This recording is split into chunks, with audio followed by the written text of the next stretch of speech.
This is my biggest complaint about Disrupt. They tell like 10 different stories without ever connecting them. Two things happen. So this has nothing to do with Kevin now, right? And the CAPTCHA for the new minion is complete. I hate it. Coopface deploys It feels so fucking disjointed, and it makes it so hard to follow the story. No, it never came into play last time. It was literally two separate stories last time. Let's do some Dustin in the Prime. Shoe Nice has got a pretty sad story. Well, I don't know if sad's necessarily the right word. Shoe Nice has got a story. It's not like a really good one. You play Madden, right? Yeah, I mean, you know me and Madden. I do love my football. Do a collab with Snoop. Yeah. Was that the offer, S-Fan? Is Snoop Dogg wanting you to play Madden, but you're not a huge fan? Passing it off to me? Earth's Most Wanted Hacker. Pretty interesting title. A storm is brewing in South Dakota. Sorry to get that. Southwest 1772, right. And it's moving swiftly into Minnesota, bringing with it rain. Thank you for that, By the Stone. I appreciate that. Thunder and wind. A mass exodus is taking place from one social media website to another. MySpace, that's that good shit. Some survivors left behind. Oh, anyone remember MySpace music? Bangers like Broken Side? Do we have any old MySpace veterans in here? Anyone remember these guys? Because this was the shit. I even made a Gears of War montage to the Get Crunk song. Yeah, this was popular music back in the day. But I think the one most people remember him for is this music video. They just don't make music like this anymore.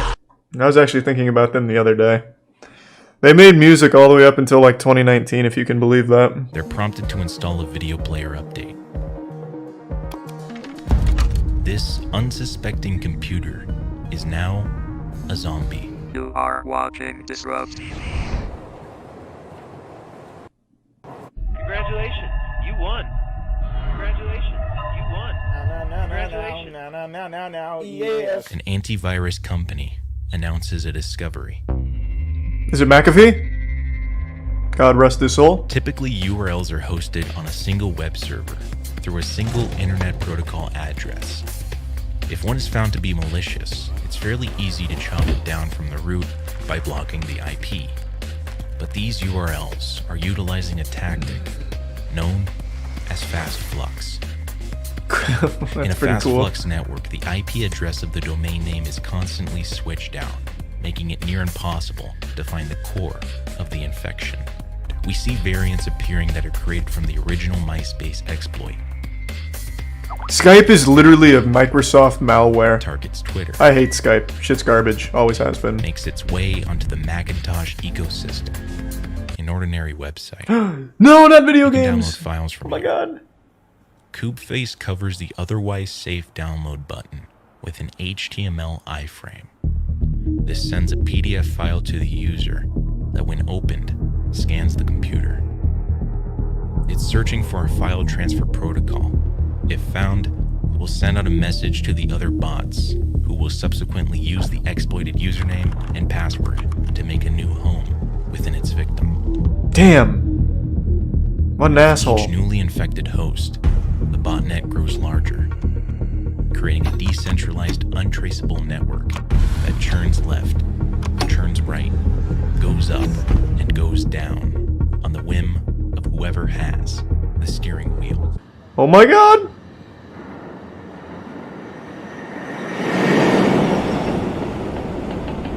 What? Is this a custom animation? And is this... Oh. Such high production. It's 1997. I haven't seen Lighthouse yet, no. And the most popular Not yet. website in the world is Yahoo at Answers. 7 p.m. on Monday, December 8th. Yahoo is hijacked. The message reveals that the computer of every single person who's visited Yahoo in the past month Whoa. has been infected with a worm. And on Christmas Day, in less than 3 weeks, the bomb will detonate and destroy millions of contaminated computer systems unless the hijackers' one demand is met. Anger erupts. Who the fuck is and Kevin? over the following days, protests Let him out! break out on the streets across the United States. They set up camp outside federal courthouses, and from New York to California, people call into radio stations to cry out the phrase in real life and in video games. Do you have anything else to say? Yeah. Free Kevin! So was the hacker just a memer? I'm guessing that's the conclusion. I'm not watching the Walton Files. That shit is not for me. It's just Five Nights at Freddy's fanfic. Kevin isn't a terrorist. He isn't a mafia boss, and he's not here because he wiretapped the NSA or blackmailed FBI agents. Authorities say he poses an even greater danger. Because with a single phone call, they say, he can dial into the NORAD and access the nuclear arsenal What? of the United States of America. The event of nuclear weapons changed That's a huge the world. oversight, Kevin might only be an then. innocent prankster. Or Kevin could be the world's most dangerous cyber terrorist. A man who has North America at his fingertips. To free or not to free? That is the question.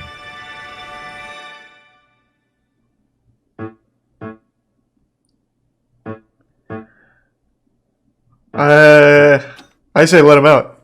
Call his bluff. And if he's not This bluffing, is a well, Windows it registry is what it is. key. And this is that same Windows registry key modified by Kubeface, YouTube, Wikipedia, PayPal, all resolved to IP addresses employed by the Command and Control Center. This is how the Kube makes its money. When that user clicked the link, Kubeface instantly shot his browser through a number of affiliate advertising networks. Very smart. Instead of the machine sending HTTP GET to Google, as it normally does, an infected machine sends HTTP GET to Kubeface, who responds with a list of affiliated links. It's only after receiving those links that the machine correctly sends HTTP GET to Google, who then returns with the legit results.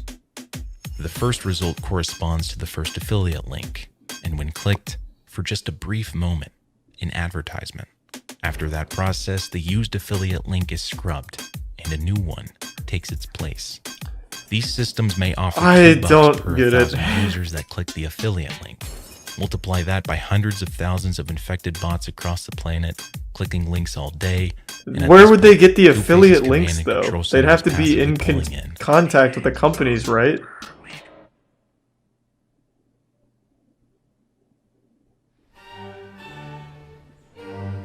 Similar to the Google search, a response is sent to Kube's Command and Control Center. It responds with a list of antivirus software downloads, picks one, and displays it on the desktop. After the user pays, their PC remains infected, and Command and Control Damn it. gets a paycheck. I've been scammed. We live in a world of bots. Toolbars really These were soulless awful. beings I'm a unicorn. Cleverbot's In the fucking great. beginning, Kubeface uses a small portion of manually created accounts to spread initially. Completely automated public Turing test to tell computers and humans apart. I had no idea Normally, that's what CAPTCHA it would be is. a That brick actually wall what it for an stands amateur for? bot program, but Kubeface has found a clever workaround. First, it sends the following command to Facebook. The login and password are encoded via an encrypted scheme that involves reading the letters, their corresponding AC values, and comparing that to a successive string of numbers Basically gives from some 0 username. to 1 to 2 to 3 to 4 to encrypted becomes unencrypted. Next, the site will ask for CAPTCHA. To circumvent this, the CAPTCHA This is my puzzle is biggest mirrored to the complaint desktop about of Disrupt. any individual. They tell like Or 10 different stories without ever connecting them. Two things happen, So this has nothing to do Screen with is Kevin unlocked. now, right? and the CAPTCHA for the new minion is complete. I hate it. Kubeface deploys this It scheme feels in so number of fucking times. disjointed, and it makes it When so friend hard to requests follow are the sent story. across fa- No, it never came into play last time. It was literally two separate Cyber stories last time. Investigator. Nice, we should Dustin and the Prime The becoming name. unraveling of Kubeface is delivered through the very same websites it previously exploited. An Apache HTTP client is used to control files to and from a web server. Their names are cross-referenced with their respective social media accounts. here, they posted their vacation pictures publicly. Facebook doxes their full names and pictures. They are dubbed Alibaba and 4. And now, in a rather anticlimactic peak, the Coopface command and control centers simply go offline. Okay, we got him, I guess. From that point on to our current day and age, Coopface's original command and control center has never been reactivated. Alibaba and 4 are off the grid. And the zombie army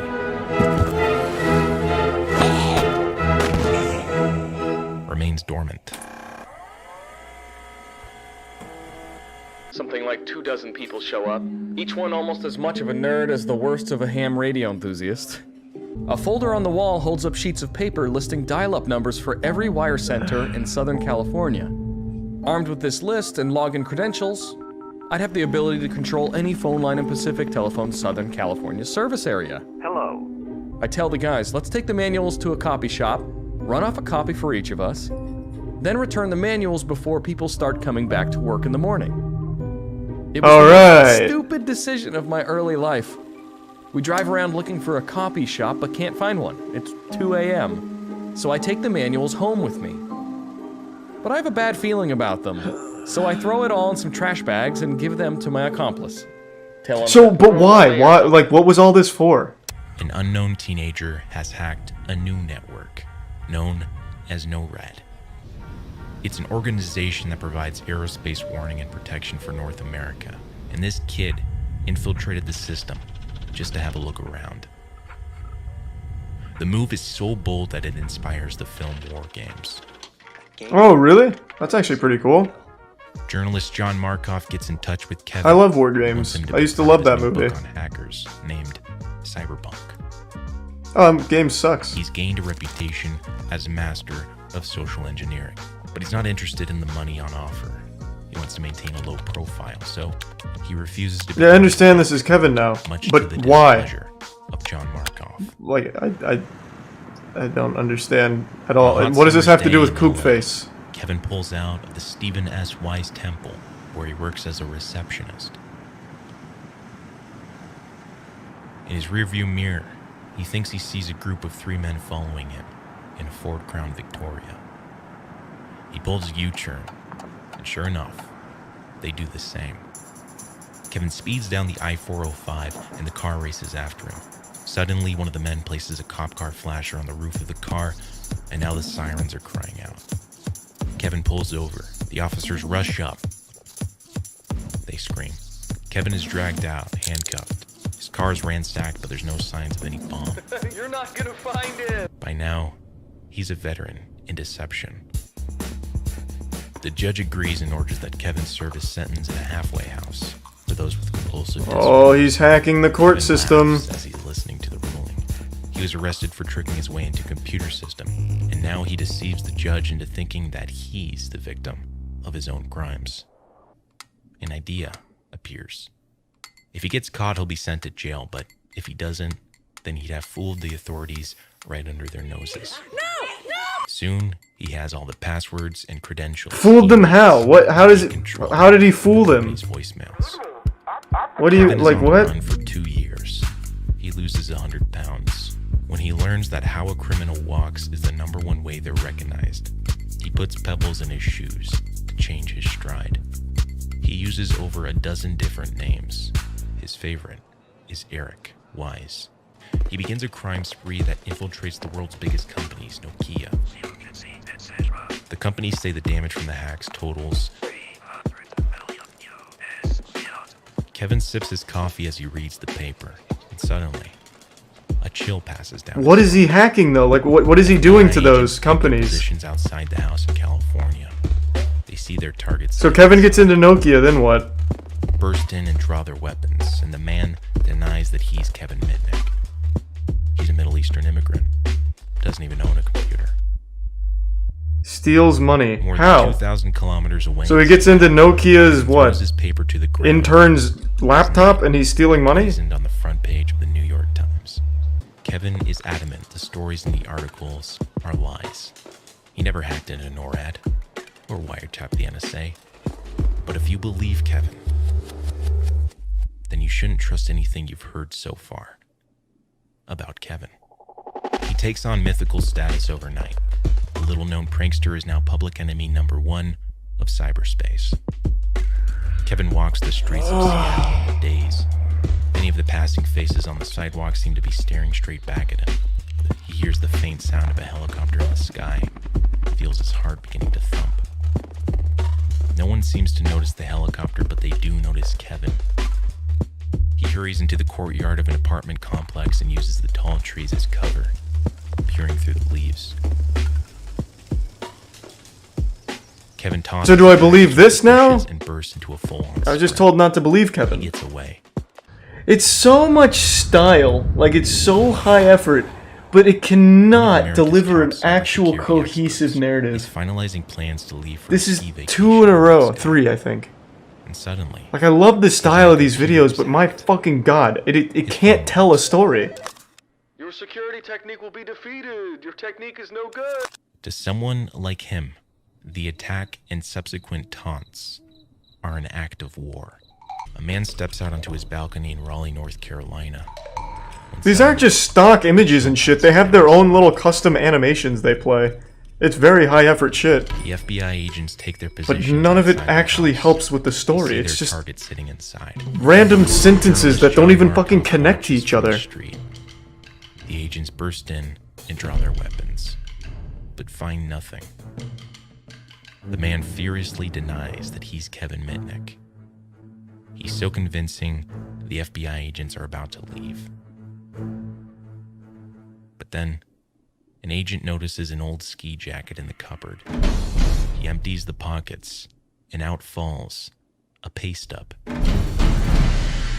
Legacy Media pitches up their circus tents outside. Most wanted computer hacker is behind bars. Kevin shares one large holding cell with 60 other inmates. He doesn't eat for 2 days because the food isn't kosher. Inside, And then all Coob eyes are Face. fixed on the defendant. Cool picture. Kevin is charged with 14 counts of wire Wow. fraud, 8 counts of possession of unauthorized access devices, interception of wire or electronic communications, and causing damage to a computer. When Kevin is led away from the court, Tsutomu calls out from the front row. Kevin looks back at his nemesis, the one man who finally saw through the lies and deceptions to find him. He Who? nods, says nothing, and walks away. His appeals for bail are churned down by every single court in the US, including the Supreme. He has one last idea. But then, a group of officers storm into the cell and throw him into solitary confinement. You skipped half. I didn't skip shit, I skipped an ad. I skipped his ad break and merch plug. I didn't skip shit. And then this comes up. What are you talking about? I didn't miss anything. What a weird excuse. It's just a really fucking poorly constructed narrative. I don't get what's so confusing, I understand. Who's his nemesis? They just mentioned his nemesis like he was a huge part of the story, and that was the literal first time we heard of him. I'm assuming it's the guy who was spearheading the operation to find him. But that's just an assumption. So who is his nemesis then? Pop quiz. And why is he all of a sudden a central character to make a little animation about him? His name is Joe Clearly. His name is Satoyu. I think. I don't know. That's what I fucking thought. The hack on Yahoo. So you're not is a following hoax it like you carried out claimed. by members of the Free Kevin movement. There was no logic bomb. After 4 years of prison and solitary confinement, Kevin pleads guilty to 4 counts of wire fraud, 2 counts of computer fraud, and 1 count of illegally intercepting a wire communication. I didn't think of the consequences when I was engaging in this behavior. I just did it. I'd copy the code, store it on a computer, and go right on to the next without even reading the code. Interesting. You know, and that's a complete different motivation of somebody who's really out for financial gain or a foreign country or a competitor trying to obtain, information like economic espionage, for instance. You know, I hate to suggest a waste of your talent, but as I listen to you, I think you'd make a great lawyer. Well, I don't know if you're convicted of a felony if they'd allow you to be admitted to the bar. Kevin Mitnick Hey, there's is some released Metal Gear. from prison after nearly 5 years. When Kevin was on his crime spree, his hacking exploits seemed like mythology to the outside world. But by the time the sun hits his face, the world needs his skills. So, soon after his release, he testifies before the Senate and advises on how to better protect computer systems from attacks. Alright, Kevin was freed. And then it all ties into Coob Face. So I really like Sleep, and the thing that I do like about Sleep is that it's an alternate reality. Nothing is impossible in Sleep. So where did Coob Face play into anything with Kevin's story? Or at all in this entire narrative? Where does that fit? It's just two separate stories. There's a Kevin story and there's a Coob Face story, and none of them really connect to each other other than Coob Face with the free Kevin meme. Like, I hate that. Like, if you're gonna make a video, like, this should be two separate things instead of convoluting and watering down this whole thing. They did that in the last one too. It makes it fucking impossible to follow the narrative, and it just seems all disjointed and everywhere. It makes no sense. It makes absolutely no fucking sense. It's such a shame. I really love the style of the channel. But they absolutely cannot fucking tell any story at all. It just gets so pretentious and wrapped up in its